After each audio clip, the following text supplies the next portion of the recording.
नमस्कार मु doctor Manorama Mahanti IMD Bhubaneswar पूरा ओडिशा राज्य वेदर रिपोर्टिंग करुच्ची जदि देखा गत 24 घंटार record lowest minimum temperature record करा जायछि प्लेन एरिया रे झारसुगुड़ा रे 12.0 डिग्री सेल्सियस आ हिल स्टेशन मानक जदि देखा सिमलगुड़ा ठारे 8.7 डिग्री सेल्सियस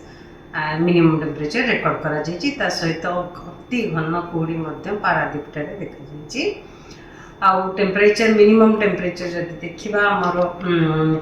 जी उदयगिरी ठारे 8.7 डिग्री सेल्सियस रेकर्ड करा जायछि दारिंगबाड़ी ठारे 11.5 डिग्री सेल्सियस राउरकेला ठारे 12 डिग्री सेल्सियस और मैक्सिमम टेम्परेचर जब देखा डे टेम्परेचर पार्लाखेमुंडी ठारे 32.2 डिग्री सेल्सियस टिटलागढ़ ठारे 32.0 डिग्री सेल्सियस भुवनेश्वर ठारे 31.7 डिग्री सेल्सियस रेकर्ड करा जायछि ता सहित 10 डिग्री सेल्सियस किंबा कम ताठारु कम मिनिमम टेम्परेचर दुईटी स्थान रेकर्ड करा जायछि और day temperature maximum temperature 31 degree Celsius किंबा ताठु अधिक 16 स्थान रे रेकर्ड करा जायछि गोपालपुर रे स्वाभाविक तापमात्रा ठारु 1.4 डिग्री सेल्सियस कम रही झारसुगुड़ा ठारे स्वाभाविक तापमात्रा Tharu 2.6 degree Celsius minimum temperature कम रही आउ अलग जगह गुड़िक मोस्टली नॉर्मल रही किंतु अभ्यंतरण ओडिशा रे गोटे दुटा स्थान रे 2 डिग्री सेल्सियस किंबा ताठु अधिका डिपार्चर रही नॉर्मल वैल्यू ठारे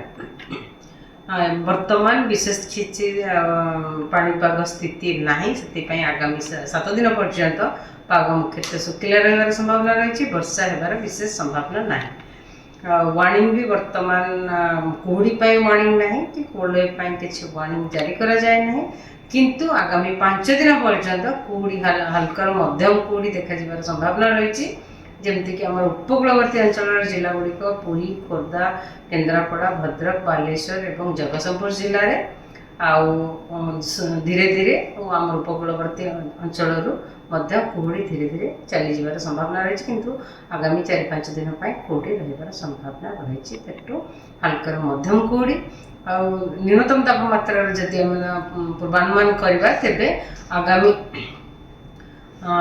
24 घंटा मध्य 2 ରୁ 3 डिग्री तापमात्रा ह्रास पाइबार संभावना रही मिनिमम तापमात्रा माने नाइट टेम्परेचर फॉल होबार संभावना रही 2 ରୁ 3 डिग्री सेल्सियस आगामी 24 आवर्स रे ता परवर्ती 3 दिन पर्यंत विशेष तापमात्रा रे न्यूनतम तापमात्रा रे विशेष परिवर्तन होबार संभावना नहीं